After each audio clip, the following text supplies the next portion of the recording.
Product rule, example 3. Suppose f of 1 is equal to negative 2, f prime of 1 is equal to negative 3, g of 1 is equal to 4, and g prime of 1 is equal to 1. Find h prime of 1 if h of x is equal to 5f of x minus 4g of x.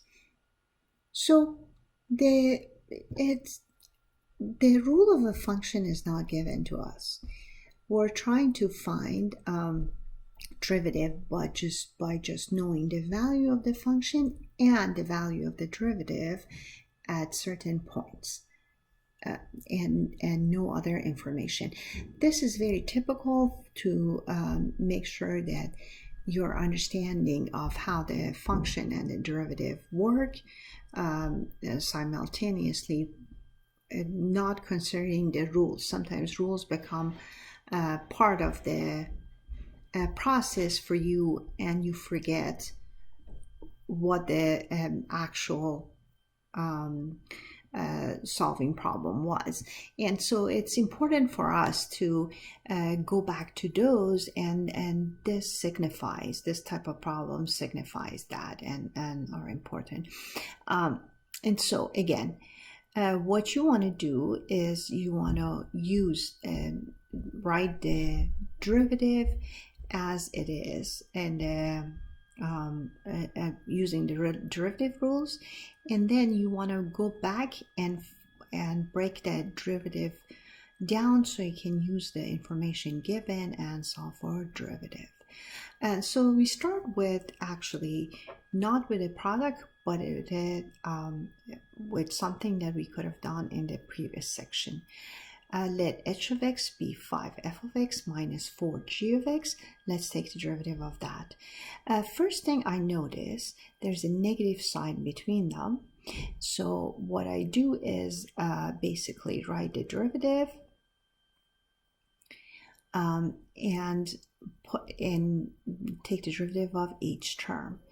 By taking derivative of each term, the first term has 5 as a constant, so 5 is just going to stay and come out of the derivative, and then it would be derivative of f of x, and 4 also does the same thing because it's a constant coefficient. Again, 5 is a constant coefficient, 4 is a constant multiple or constant coefficient, and so they come out, and derivative of the other one. Now at this point, if I plug in 1 for x, then I can go and use the fact that f prime of 1 is negative 3, g prime of 1 is equal to 1. And so I plug in 1, and I get the values on this side, and so h prime of 1 is negative 19. Let's do one more example. This time let's do a product.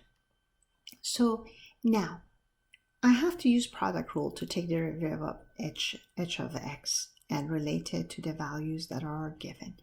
Product rule gives me h prime of x is equal to f of x times g prime of x plus f prime of x times g of x. Now, if I plug in 1, I can use those values up there.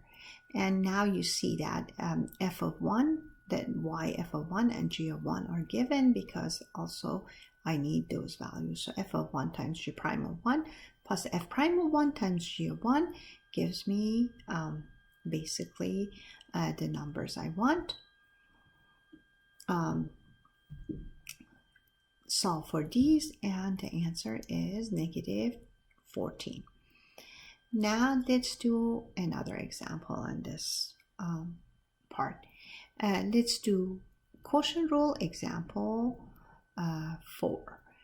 And so here